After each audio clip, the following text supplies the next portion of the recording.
জীবনের একটা পর্যায়ে এসে বুঝতে পারলাম যে এক এক করে সবাই আমাদের জীবন থেকে চলে যাবে। যাদের অনেক আপন ভাবতাম তারাও আমাদের পর হয়ে যাবে, শুধু থেকে যাবে বাবা মা আর হাজবেন্ড। আর এটাই আমাদের জীবনের চরম বাস্তবতা। আর এদের মধ্যেই যদি আলাদা করে একটা মানুষের কথা বলতে হয়, সেটা হলো মা। মায়ের তো কোনো তুলনাই হয় না। হ্যালো এভরিওয়ান, কেমন আছেন সবাই? আশা করছি সবাই অনেক বেশি ভালো আছেন। নতুন একটা ব্লগে আপনাদের সবাইকে স্বাগতম। যাচ্ছিলাম আম্মুর বাসায়, যাওয়ার পথে এয়ারপোর্টের ঠিক আগ মুহূর্তে দেখলাম এই সুন্দর একটা বিল্ডিং, যেটা দেখে আসলে দেখতে ভালো লাগলো, যার জন্য একটু ভিডিও করলাম। তো বাসায় আসার পরে দেখলাম যে আম্মু অনেক কিছু আয়োজন করেছে। এখানে গরুর মাংস ছিল, মাছ ভাজা ছিল, ডিম ভাজা ছিল, সাথে পাবদা মাছের ভুনা ছিল, সালাদ ছিল, সাথে পোলাও ছিল আর ভাতও ছিল। আমার ওই দিন এত ক্ষুধা লাগছিল যে আমি এসেই আগে খেতে বসে পড়েছি। দেন সন্ধ্যাবেলায় আম্মু এখানে চিতই পিঠা বানাচ্ছিল।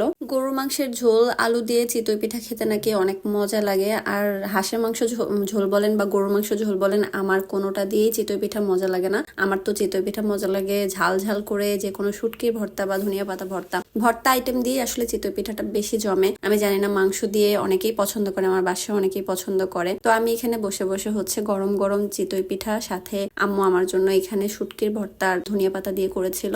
আর আম্মু, তোমাকে বলতেছি, তোমার চিতই পিঠার প্রশংসা না করলে আসলে আমার অনেক বড় অন্যায় হয়ে যাবে। আম্মু একদম দোকানের মতো করে চিতই পিঠা বানায়, আসলে অনেক মজা ছিল। আম্মুর কাছে গেলে আমি একটু পর পর খেতেই থাকি। আম্মু আবারও বাটি দিয়ে রসমালাই দিয়ে গেছে। রসমালাইটা অনেক মজা ছিল, এটা দোকানের কেনা রসমালাই। আর এখানে পরের দিন আম্মু হাঁস রান্না করতেছিল। আর এখানে 2টা হাঁস ছিল, হাঁসগুলো অনেক বড় বড় সাইজের ছিল। তো আম্মু মশলা কষায় নিছে। এখন হাঁসের মাংসটা দিয়ে এখানে নাড়াচাড়া করে ভালো করে হাঁসের মাংসটাকে কষিয়ে নিবে। হাঁসের মাংসটা শীতের সিজনেই আসলে অনেক বেশি চলে। আম্মু আমার জন্যই হাঁসের মাংসটা আনায় নাই এতদিন। আম্মু বলছে যে তুমি যখন আসবা তখন হাঁসের মাংস আনাবো। তো আমি আসছি, এই জন্য হাঁসের মাংস নিয়ে আসছে। আর আম্মু দেখেন দেশি রসুন দিয়ে দিছে অনেকগুলা। এই দেশি রসুনটা আমি লাস্ট পর্যন্ত একদম চেটে পুটে খাইছি, এত মজা ছিল। দেন আম্মু পায়েস রান্না করছিল, সেই পায়েসটাও দিল, সেটাও খেলাম বসে বসে। আম্মু আমাকে এখানে পায়েসটা একদম গরম গরম দিছে, কারণ আম্মু জানে যে আমি যে কোনো ডেজার্ট আইটেম গরম গরম খেতে পছন্দ করি। হাঁসের মাংসটা রান্না হয়ে গেছে, এখন আমরা দুপুরবেলা খাওয়া দাওয়া করবো। হাঁসের মাংসের কালারটা দেখেন কি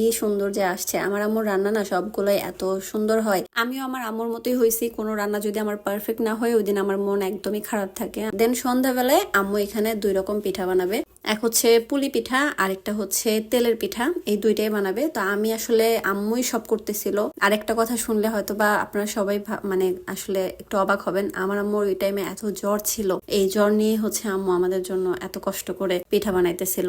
তো ওই দিন 3 রকম পিঠা বানাইছে। এক পুলি পিঠা, আবার চিতই পিঠাও বানাইছিল, কারণ আমার বাসায় অনেকে আবার মিষ্টি পছন্দ করে না, তাদের জন্য আবার একটু ঝাল করতে হবে। এই জন্য এখানে চিতই পিঠাটাও ছিল। তো তেলের পিঠা, পুলি পিঠা, চিতই পিঠা, 3 রকমের পিঠা বানাইছে একটা মানুষ শরীরে জ্বর নিয়ে। জিনিসটা যখন আমি জানি, আমাকে বলে নাই প্রথমে, পরে আমি আমার বোনের কাছ থেকে শুনছি। তো আসলে কি বলবো, এটা আমার জন্য যে কতটা কষ্টের ছিল। একটা কথাই তখন ভাবছিলাম যে মা ছাড়া অন্য কেউ এতটা শরীর খারাপ নিয়ে আপনার জন্য রান্না করবে না, মা ছাড়া অন্য কেউ এই শরীর খারাপের কথাটা আপনার কাছ থেকে লুকাবেও না। যাই হোক, তারপরও আম্মুর প্রত্যেকটা পিঠা এত পারফেক্ট আর এত সুন্দর হচ্ছিল, এটা দেখার পরে আসলে আম্মুরও অনেক ভালো লাগতেছিল।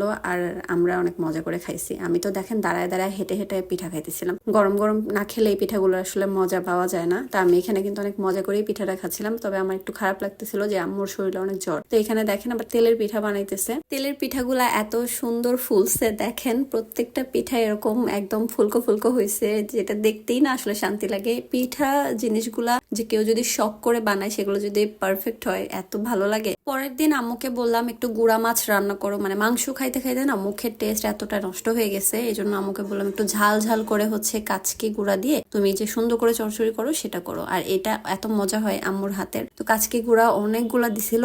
আলু দিয়ে, পেঁয়াজ, বেশি করে পেঁয়াজ দিয়ে, বেশি করে কাঁচামরিচ আর ধনিয়া পাতা দিয়ে এই রান্নাটা করা হয়। এটা খেতে না সত্যি অনেক মজা। আপনারা হয়তো ভাববেন এখন যে সবই তো মজা বলতেছেন ভাই, যেটা সত্যি কথা সেটাই বলতেছি। দেন আমরা গিয়েছিলাম সূর্যমুখীর বাগানে। যেহেতু ভাইরাল এখন সূর্যমুখী ফুলের একটা ট্রেন্ড চলতেছে, তো এই ট্রেন্ড থেকে তো পিছায় থাকা যাবে না, তাহলে তো জীবন থেকে অর্ধেক পিছায় যাব। তো যাই হোক, নীল কালারের একটা শাড়ি পরে, জামাইকে পাঞ্জাবি পরিয়ে গিয়েছিলাম সূর্যমুখীর বাগানে। এখানে আসলে ছবি ভিডিও করতে এত পরিমাণ মানুষ আসছে, আশেপাশে দেখেন মানুষের জন্য দাঁড়ানো যাচ্ছিল না, এত অবস্থা খারাপ। তো এখানে এই সূর্যমুখী ফুলটা এত সুন্দরভাবে ফুটে আছে যেটা দেখতেই না ভালো লাগতেছিল। আর আমার পেছনে দেখেন মানুষ আর মানুষ, মানে এত পরিমাণ মানুষের মধ্যে যে আমি কিভাবে ভিডিও করেছি সেটাই আমি নিজেও জানি না। ওই সময় না আলাদা একটা কনফিডেন্স চলে আসে, মানে মানুষ যতই থাকুক নিজের ভিডিও করা অফ করা যাবে না, এটা না অটোমেটিকলি হয়ে যায়। আমি জানি না, এটা যারা ব্লগিং করে আসলে তারাই বলতে পারবে যে এটা আসলে কিভাবে হয়। এখানে যাওয়ার পরে না মনে হচ্ছিল গ্রামে চলে আসছি। আশেপাশের প্রকৃতিটা এত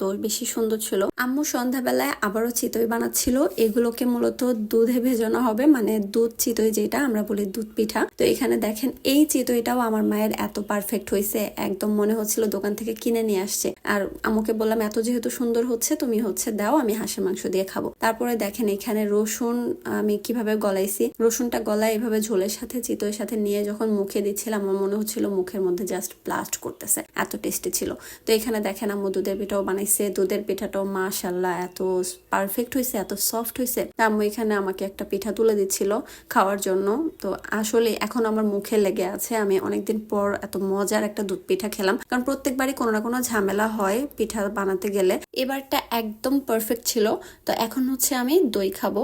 বগুড়ায় না গিয়েও বগুড়ার দই খাচ্ছি, তাও আবার গাজীপুরে বসে। আমাদের একজন গেস্ট এসেছিল, সে বগুড়ার দই নিয়ে এসেছিল। এটা আমাদের গাজীপুরেই কিন্তু এখন পাওয়া যায়, আপনারা চাইলে গাজীপুর থেকে নিতে পারেন। টাঙ্গাইল সুইটস এই দোকানটাতে পাওয়া যায়। তো আমি এখানে দই দিয়ে ভাত খাবো, এই জন্য দই দিয়ে ভাত খাওয়ার জন্য বসে পড়ছি। আজকের ব্লগটা এ পর্যন্তই, দেখা হয়ে যাবে আরেকটা ব্লগে। ততক্ষণ পর্যন্ত সবাই ভালো থাকবেন আর আমার পেজটাকে ফলো করবেন। আল্লাহ হাফেজ।